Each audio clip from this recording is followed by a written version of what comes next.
Hello everyone. आज हम बौद्ध धर्म पढ़ेंगे। तो बौद्ध धर्म के संस्थापक गौतम बुद्ध को माना जाता है। 6ठी शताब्दी ईसा पूर्व में बौद्ध धर्म अस्तित्व में आया। बात करते हैं हम लोग बौद्ध धर्म के संस्थापक भगवान बुद्ध की, जिनका बचपन का नाम सिद्धार्थ था। इन्हें शाक्य मुनि भी कहा जाता है और तथागत के नाम से भी जाना जाता है। इनका जन्म शाक्य गणराज्य के मुखिया सुधोधन और उनकी पत्नी महामाया के यहाँ हुआ, वो भी वैशाख पूर्णिमा के दिन।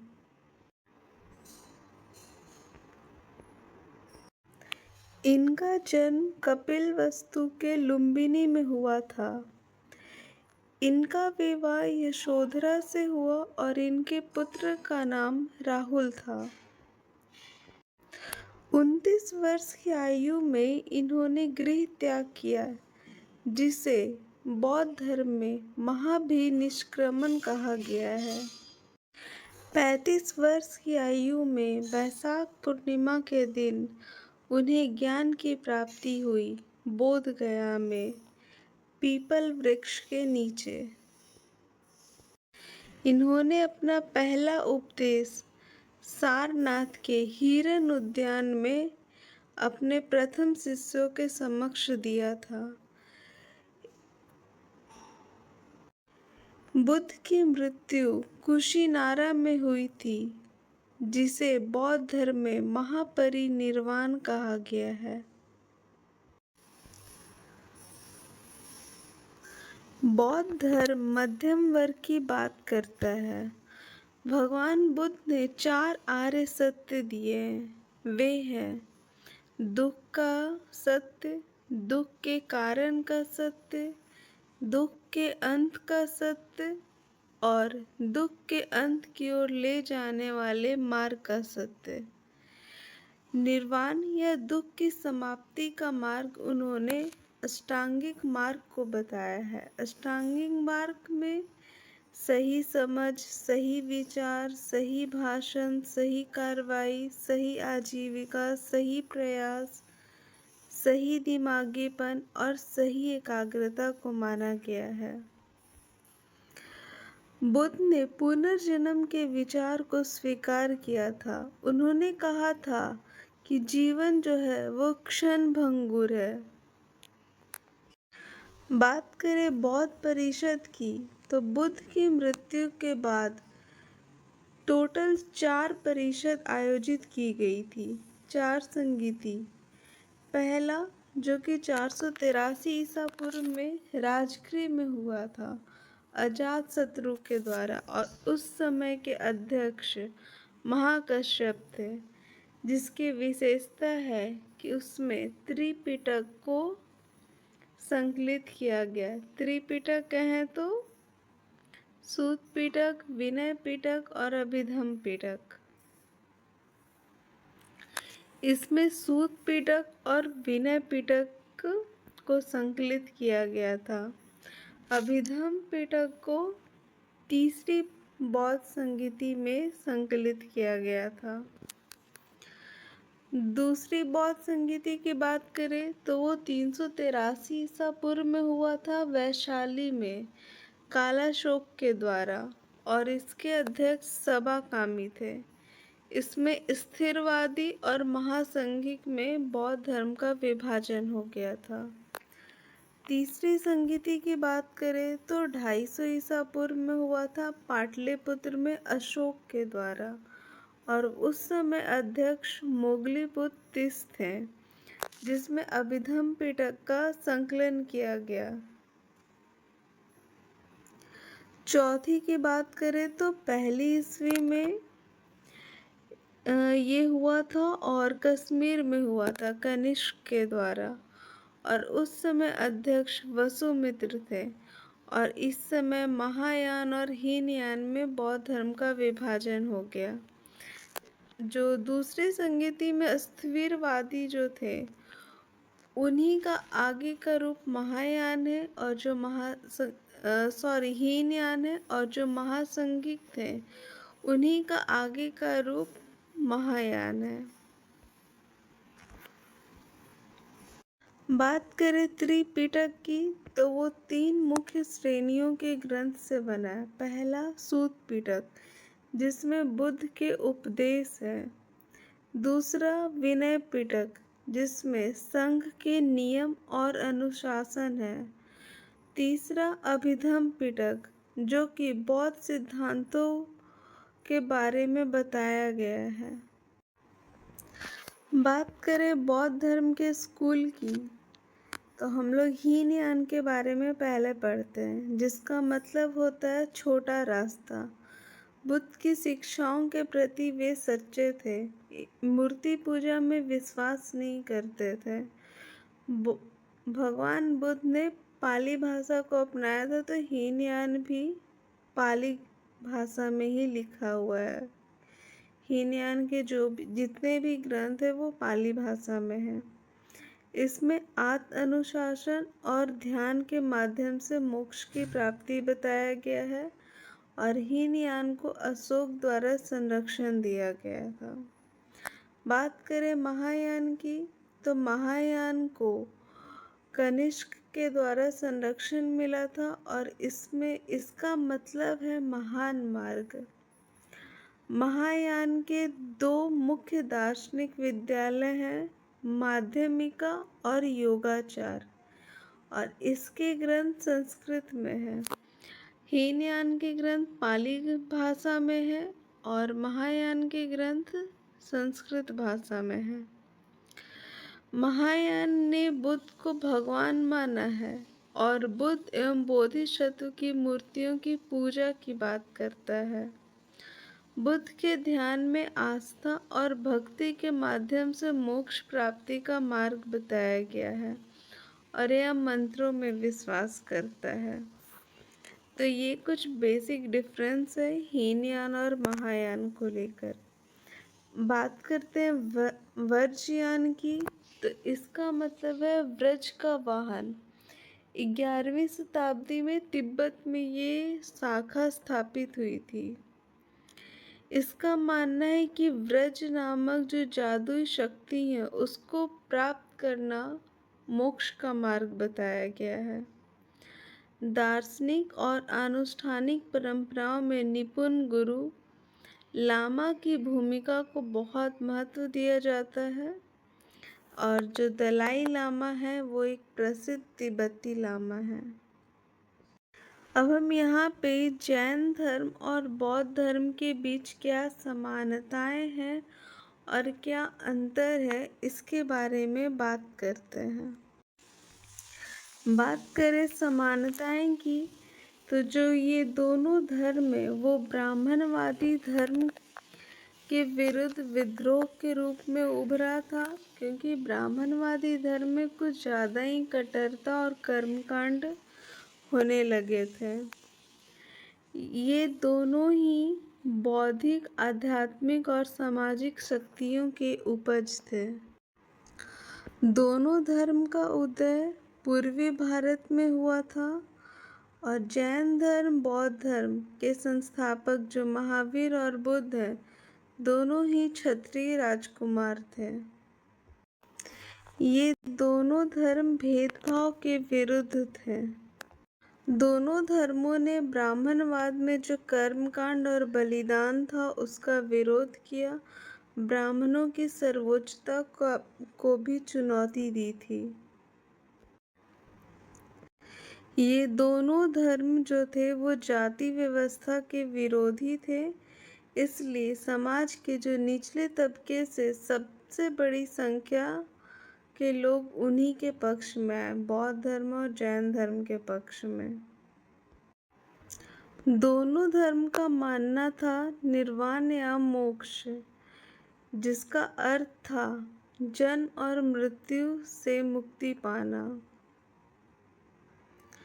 दोनों ने वेदों की प्रामाणिकता को अचूक प्रमाण मानने से इनकार कर दिया था।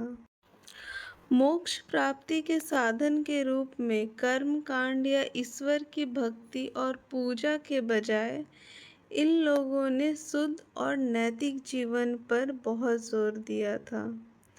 बात करें मतभेद की, जैन धर्म बौद्ध धर्म की तुलना में कहीं अधिक प्राचीन धर्म है। जैन परंपराओं के अनुसार इसमें 24 तीर्थंकर हुए और महावीर उनमें से अंतिम थे। जैन धर्म में आत्मा की अवधारणा को माना गया है, लेकिन बौद्ध धर्म इस बात को नहीं मानता है। जैन धर्म का मानना है कि प्रकृति में हर चीज, यहाँ तक कि पत्थर, पानी, सभी में आत्मा होती है। बौद्ध धर्म ऐसा नहीं मानता है। बौद्ध धर्म में अहिंसा की अवधारणा जो है वो जैन धर्म से भिन्न है। जहाँ जैन धर्म ने इस पर बहुत जोर दिया, वहीं विदेशों में बौद्ध धर्म इसकी व्याख्या में उदार रहा। जहाँ लोगों का पारंपरिक आहार या आवश्यकता थी, वहाँ पशु खाने की भी अनुमति थी। बौद्ध धर्म में जैन धर्म की तुलना में बौद्ध धर्म ने जाति भेद को समाप्त करने पर अधिक जोर दिया था। जैन धर्म के अनुसार मोक्ष केवल मृत्यु के बाद ही संभव है, जबकि बौद्ध धर्म के अनुसार मोक्ष जीवन भर ही संभव है, बशर्ते व्यक्ति स्वयं को सांसारिक जीवन से पूरी तरह से अलग कर ले। इस प्रकार जहाँ जैन धर्म निर्वाण को शरीर से मुक्ति के रूप में बताता है, वहीं बौद्ध धर्म इसे स्वयं के विनाश या सांसारिक जीवन से मुक्ति के रूप में वर्णित करता है। अब बात करते हैं बौद्ध धर्म और उसके बोधिसत्व की। तो बोधिसत्व वह व्यक्ति है जो बुद्धत्व की ओर अग्रसर है। प्रारंभिक जो बौद्ध संप्रदाय थे, उसके साथ साथ जो आधुनिक थेरवाद बौद्ध धर्म है, उसमें बोधिसत्व का मतलब है किसी भी व्यक्ति से जिसने बुद्ध बनने का संकल्प लिया हो और जिसे किसी जीवित बुद्ध से यह पुष्टि या भविष्यवाणी भी प्राप्त हुई हो कि ऐसा होगा, उसे आधुनिक थेरवाद में बोधिसत्व कहा जाता है। महायान की बात करें तो महायान बौद्ध धर्म में बोधिसत्व का मतलब है ऐसे व्यक्ति से जिसने बोधिचित्त उत्पन्न किया हो, जो सभी संवेदनशील प्राणियों के लाभ के लिए बुद्धत्व प्राप्त करने की एक सहज इच्छा और दयालु मन है। बौद्ध धर्म में कुछ मुद्राएं हैं जो कि हाथ के हाव भाव और उंगलियों की मुद्राएं शामिल होती है। इसमें ये प्रतीकात्मक संकेत आधारित उंगलियों के पैटर्न हैं जो बोले गए शब्द का स्थान तो लेते हैं, लेकिन इसकी प्रभावकारिता को बनाए रखते हैं। तो चलिए हम लोग पढ़ते हैं बौद्ध धर्म की मुद्रा। तो ये 5 मुद्राएं हैं। पहला जो है धर्म चक्र मुद्रा, जिसका अर्थ है धर्म का पहिया। यह उस समय का प्रतीक है जब भगवान बुद्ध ने सारनाथ के हिरन पार्क में अपने ज्ञान प्राप्ति के बाद जो पहला उपदेश दिया था, उस समय उन्होंने ये मुद्रा को अपनाया था। इस प्रकार यह धर्म की शिक्षा के चक्र को गतिमान करता है। इस मुद्रा में क्या होता है कि दोनों हाथों के अंगूठे और जो तर्जनी उंगली है, उसको एक दूसरे से छूकर एक वृत्त बनाया जाता है, और यह जो वृत्त है वो धर्म चक्र या आध्यात्मिक शब्दों में कहें तो विधि और ज्ञान के मिलन का प्रतीक है। बाएं हाथ की जो 3 फैली हुई उंगलियां हैं वो बौद्ध धर्म के जो त्रिरत्न है, बुद्ध, धम्म और संघ, उसका प्रतीक है। आप देख सकते हैं ये जो मुद्रा है ये धर्म चक्र मुद्रा है। अब हम लोग भूमि स्पर्श मुद्रा की बात करें जिसका अर्थ है पृथ्वी को छूना। इसे आमतौर पर पृथ्वी के साक्षी के रूप में माना जाता है। यह मुद्रा जो है वो दाहिने हाथ की 5 उंगलियों को जमीन को छूने के लिए फैलाकर बनाई जाती है। बोधि वृक्ष के नीचे बुद्ध के ज्ञान प्राप्ति का प्रतीक है ये भूमि स्पर्श मुद्रा, जब उन्होंने पृथ्वी देवी स्थावरा को अपने ज्ञान प्राप्ति की गवाही देने के लिए बुलाया था। इसी मुद्रा में शाक्य मुनि ने सत्य का ध्यान करते हुए जो राक्षस मार था उसकी बाधाओं पर विजय प्राप्त की थी। ये शाक्य मुनि भगवान बुद्ध को ही कहते हैं, ठीक है। तो ये आप लोग देख सकते हैं ये भूमि स्पर्श मुद्रा है। अब आगे हम वरद मुद्रा की बात करते हैं। यह मुद्रा जो है वो दान, करुणा और वरदान देने का प्रतीक है। यह मानव मोक्ष के लिए स्वयं को समर्पित करने की इच्छा की पूर्ति की मुद्रा है। इस मुद्रा में क्या होता है कि 5 फैली हुई उंगलियां जो है वो 5 सिद्धियों का प्रतीक है। क्या क्या? उदारता, नैतिकता, धैर्य, प्रयास और ध्यान एकाग्रता। तो ये जो है ये वरद मुद्रा है। अब आगे हम लोग ध्यान मुद्रा की बात करते हैं। तो ध्यान मुद्रा एक या दोनों हाथों से बनाई जाती है। एक हाथ से ध्यान मुद्रा बनाते समय बायां हाथ जो है वो गोद में रखा जाता है, जबकि दायां हाथ कहीं और रखा जाता है। ध्यान मुद्रा जो है वह अच्छे नियम पर एकाग्रता की मुद्रा है और आध्यात्मिक पूर्णता की प्राप्ति की मुद्रा है। तो ये जो आप फोटो देख रहे हैं ये ध्यान मुद्रा का है। अब बात करते हैं अभय मुद्रा का। तो यह मुद्रा जो है वो सुरक्षा, शांति और भय निवारण का प्रतीक है। जैसे कि नाम से ही पता चलता है, अभय यानी कि निर्भयता। तो ये रहा अभय मुद्रा। अब हम लोग बौद्ध धर्म का प्रसार पढ़ते हैं। बुद्ध के जीवन काल में बौद्ध धर्म को लोगों के एक बड़े वर्ग ने स्वीकार किया था। उदाहरण की बात करें तो मगध, कौशल और कौशाम्बी के जो लोग थे उन्होंने बौद्ध धर्म अपनाया था। फिर शाक्य, वज्जी और मलगनराज इन्होंने भी बौद्ध धर्म को अपनाया था। जनसंख्या का एक बड़ा हिस्सा जो था वो बौद्ध धर्म को अपनाया था। इसके कई कारण थे, तो हम लोग कारण जानते हैं।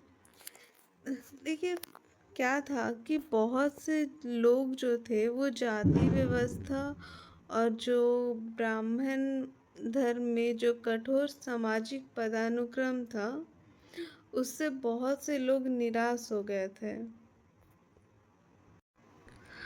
और जब बौद्ध धर्म आया तो ये मतलब इसमें सभी वर्ग को शामिल किया गया था, इसलिए इसमें लोग आकर्षित हुए और इसमें भेदभाव भी नहीं था, भेदभाव के विरुद्ध था ये बौद्ध धर्म। तो इसलिए लोगों जो भी लोग थे वो इस धर्म के प्रति आकर्षित हुए थे। यहाँ तक कि जो शूद्र लोग थे ब्राह्मण धर्म में वे लोग भी बौद्ध धर्म को अपनाए थे। इसके कारण में बुद्ध की शिक्षाओं का प्रभाव को भी माना जा सकता है, क्योंकि जो बुद्ध की शिक्षाएं थी वो प्रभावशाली थी। उसमें करुणा, अहिंसा और व्यक्तिगत जिम्मेदारी पर जोर दिया गया था।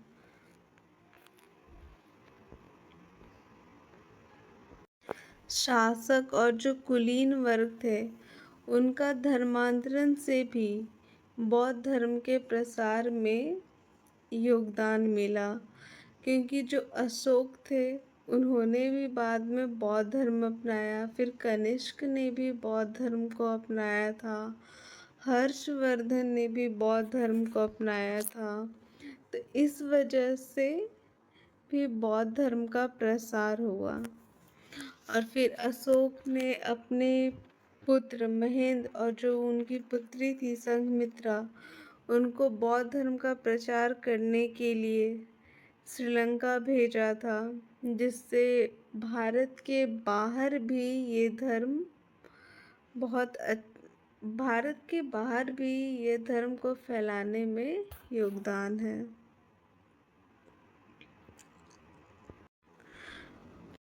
यह सभी वर्गों के लोगों के लिए सुलभ था, चाहे उनकी जाति या सामाजिक स्थिति कुछ भी हो। और सबसे बड़ी बात कि इन्होंने जो जनसाधारण की भाषा थी उस समय पाली भाषा, उसका प्रयोग किया था धर्म को प्रचारित करने में। और वहीं ब्राह्मण धर्म की बात करें तो वे लोग संस्कृत भाषा का प्रयोग करते थे, जो कि आम जनता तक उतने अच्छे से पहुंचता नहीं था उन्हें। और जो बौद्ध धर्म था वो पाली भाषा था, जो कि आम जनसाधारण की भाषा थी, जिसके वजह से भी बौद्ध धर्म फैला था। बात करें अब भारत के बाहर बौद्ध धर्म के प्रसार को लेकर, तो हीनयान बौद्ध धर्म का प्रसार अशोक ने अपने शासनकाल में किया था। उन्होंने अपनी पुत्री और पुत्र को भेजा था बौद्ध धर्म का प्रसार करने के लिए। तो अशोक ने श्रीलंका, म्यांमार, थाईलैंड जैसे विभिन्न स्थानों पर बौद्ध धर्म प्रचारक भेजे थे। बात करें महायान बौद्ध धर्म का प्रचार, तो जो कनिष्क है कुषाण सम्राट, उन्होंने महायान बौद्ध धर्म को संरक्षण दिया था। और अभी हम लोगों ने पढ़ा कि कश्मीर में चौथी बौद्ध संगीति का आयोजन भी कनिष्क के द्वारा ही कराया गया था। कनिष्क ने मध्य एशिया में इसका प्रचार किया था। बौद्ध धर्म भारत से रेशम मार्ग से यात्रा करने वाले व्यापारियों और भिक्षुओं के माध्यम से मध्य एशिया और चीन में फैला। फाहियान और ह्वेनसांग जैसे जो चीनी भिक्षु हैं वो भारत आए और महायान बौद्ध धर्म के ग्रंथ और विचार अपने साथ लेकर गए, जिसके वजह से चीन में बौद्ध धर्म का प्रचार हुआ। बात करें वर्षयान बौद्ध धर्म की, तो इसका विकास लगभग 8वीं शताब्दी में हुआ था और ये ज़्यादातर तिब्बत में फैला। अब बात करते हैं बौद्ध धर्म के पतन के कारक, कि आखिर क्या हुआ कि बौद्ध धर्म अपने पतन के कगार पर पहुंच गया। तो चलिए इसे जानते हैं। अब जैसा कि हमने आपको बताया कि जो बौद्ध धर्म की स्थापना हुई थी वो ब्राह्मणवादी वर्चस्व और वैदिक कर्मकांड के विरुद्ध हुई थी।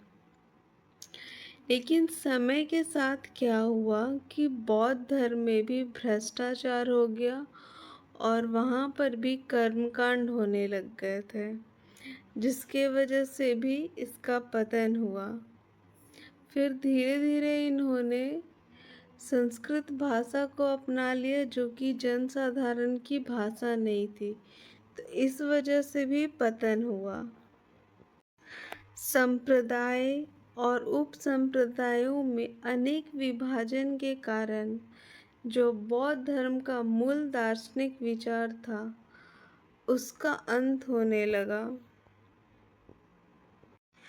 जो कि बौद्ध धर्म की अलग धार्मिक पहचान जो थी उसे नष्ट कर रहे थे। दूसरी ओर बात करें तो हिंदू धर्म में सुधार हुआ, जिसके वजह से भी बौद्ध धर्म का पतन होने लगा। हिंदू धर्म ने पशु बलि का विरोध जैसी जो बौद्ध प्रथाएं थी उसे अपनाया गया। आदि शंकराचार्य जैसे जो हिंदू नेता थे, उन्होंने बौद्ध दर्शन की आलोचना करते हुए हिंदू धर्म को पुनर्जीवित करने के लिए बौद्ध मॉडल पर मठों की स्थापना की। कर्म, धर्म और मोक्ष जैसी अवधारणाओं पर बौद्ध धर्म और हिंदू धर्म के बीच मौलिक दार्शनिक समानताओं ने बौद्ध धर्म को हिंदू धर्म में धीरे धीरे समाहित करने में सक्षम बनाया। हिंदू ग्रंथों में भगवान बुद्ध को विष्णु का अवतार बताकर बौद्ध धर्म को हिंदू धर्म में मिलाने की कोशिश की गई। कुषाण जैसे प्रमुख बौद्ध धर्म अनुयायी राजवंश का पतन के वजह से भी इस धर्म का पतन हुआ, और फिर जब गुप्त काल आया तो उन्होंने ब्राह्मणवादी हिंदू धर्म को शाही संरक्षण दिया। ये भी एक रीज़न है। फिर राज्य समर्थन में कमी के कारण भी बौद्ध संघ और मठों का पतन होने लगा। भाषा की बात तो हमने आपको पहले ही बता दी थी कि इसमें संस्कृत भाषा का प्रवेश होने लगा, जिसके वजह से लोग जो है वो इन बौद्ध धर्म से हटते गए। विदेशी आक्रमण के वजह से भी बौद्ध धर्म का पतन हुआ, जैसे जो नालंदा जैसी जो संस्थाएं थी उसका भी खात्मा होने लगा, और बख्तियार खिलजी ने नालंदा विश्वविद्यालय में आग लगा दी थी, जिसके वजह से बौद्ध धर्म के जो ग्रंथ है वो नष्ट हो गए। ये भी एक रीज़न है बौद्ध धर्म के पतन का। तो चलिए, इस वीडियो में हमने आपको बौद्ध धर्म से रिलेटेड जितनी भी जानकारी थी वो आपको दे दी। आप इस वीडियो को पढ़िएगा तो आपको बीपीएससी का एग्ज़ाम, बीपीएससी एईडीओ, बिहार एसएससी, ये सभी एग्ज़ाम के लिए ये बहुत हेल्पफुल वीडियो है। तो आप इसे कम से कम 2 से 3 बार ज़रूर देखें और इसे नोट कर लें, जिससे आपको समझने में बहुत आसानी होगी। तो चलिए, फिर ये वीडियो को यहीं समाप्त करते हैं। आप हमारे चैनल को सब्सक्राइब, लाइक कर दीजिए और ज़्यादा से ज़्यादा शेयर कीजिए। Thank you.